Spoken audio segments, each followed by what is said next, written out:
Welcome back to my channel, the place for brands and business owners looking to get more return from their social media and plan for the future of their marketing. I'm Sarah, Chief Creative at 11 Lights Media, a video-first content creation and social media agency.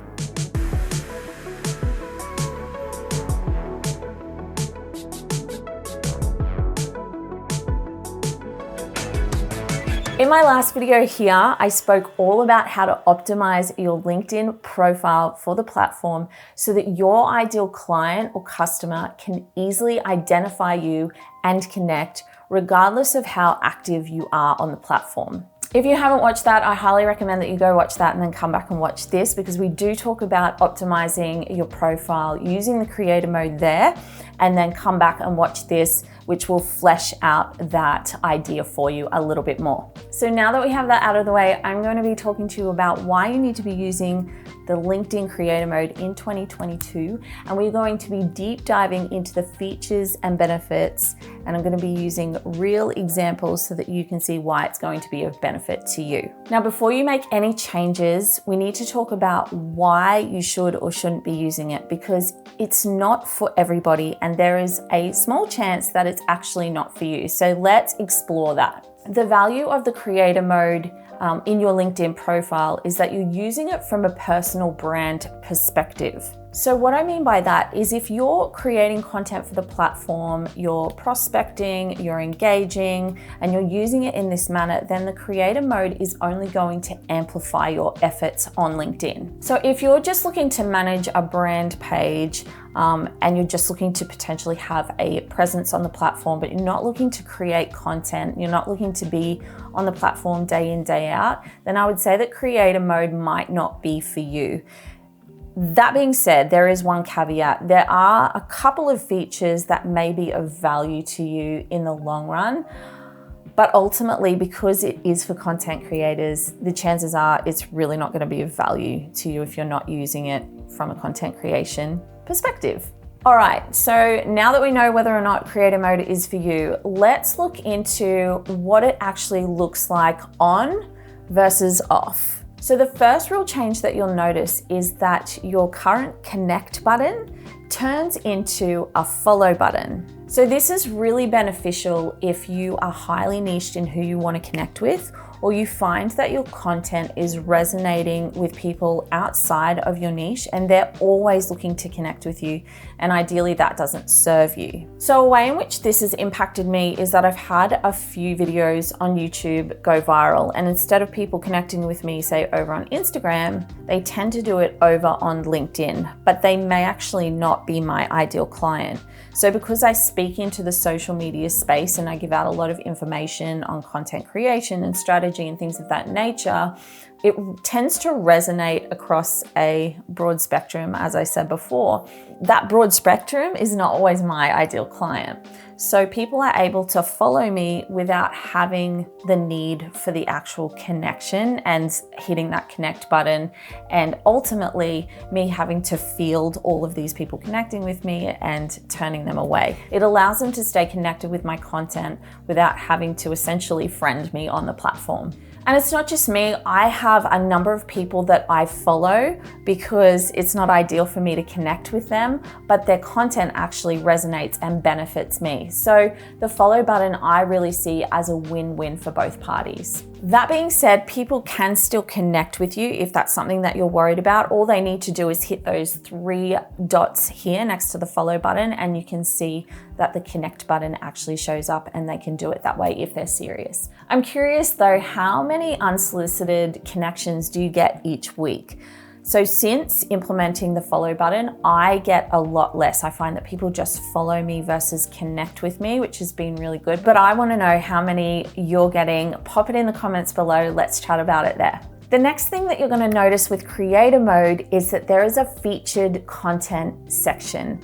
This is possibly my favorite part of creator mode. And the reason for that is If you put out a piece of content and it goes viral, or it gets a lot of interaction, or it creates a lot of conversation, you can essentially pin that piece of content to the featured content section, and then it allows new eyeballs who come to your profile to see that and potentially go and interact there as well, but also to see what you're talking about and the things that matter to you. Another way that you can use it is to highlight content that would be really important for your ideal customer or client to know.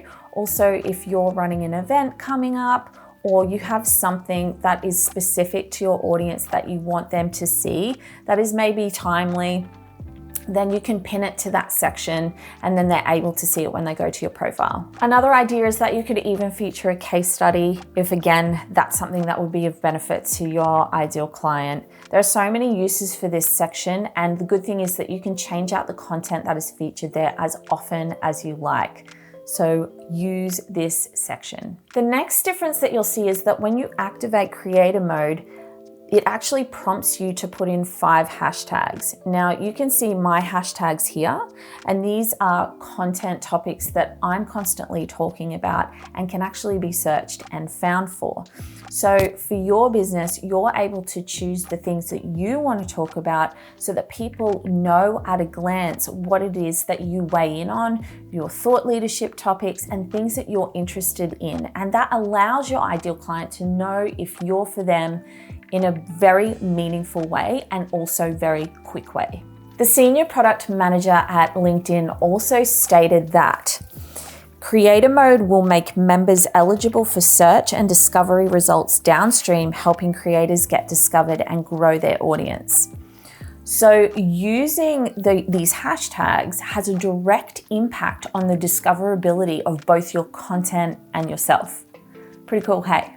A couple of other less impactful and smaller changes that happen when you turn on creator mode is that your follower count will now be visible. Where it used to sort of tap out at saying 500 plus connections, you now actually can see how many followers that you have. This is neither here nor there to me. I think it's a little bit of social proof. If someone needs to know that you have a lot of followers in order to hit follow on the profile, then so be it.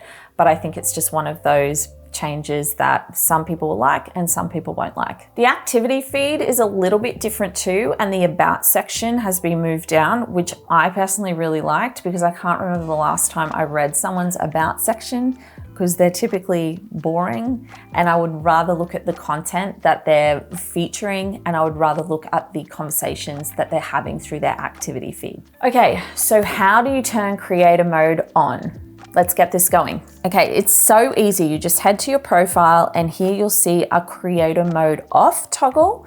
You want to click that to turn it on and then follow the instructions that LinkedIn prompts you through. You'll be prompted to add in your 5 hashtags that we previously mentioned, and it's really just as simple as that. Provided that you click save, you're done. So if you want to be more searchable and discoverable on a platform that you don't even have to always be on, then I would suggest that you turn on creator mode today. Now, obviously you want to be on there consistently. You want to be creating content for the platform. It's not a set and forget, but the great thing about all of these features is that they have that discoverability, searchability aspect, which allows you to be found and to continue to be found, even if for some reason you're not able to be on the platform consistently for some time, or you take some time off for whatever reason. So that's it for today. I highly recommend that if you enjoyed this video, you download the content roadmap below. That's going to help you with your content strategy and organization of your content. It is going away soon, so you want to get your hot little hands on that.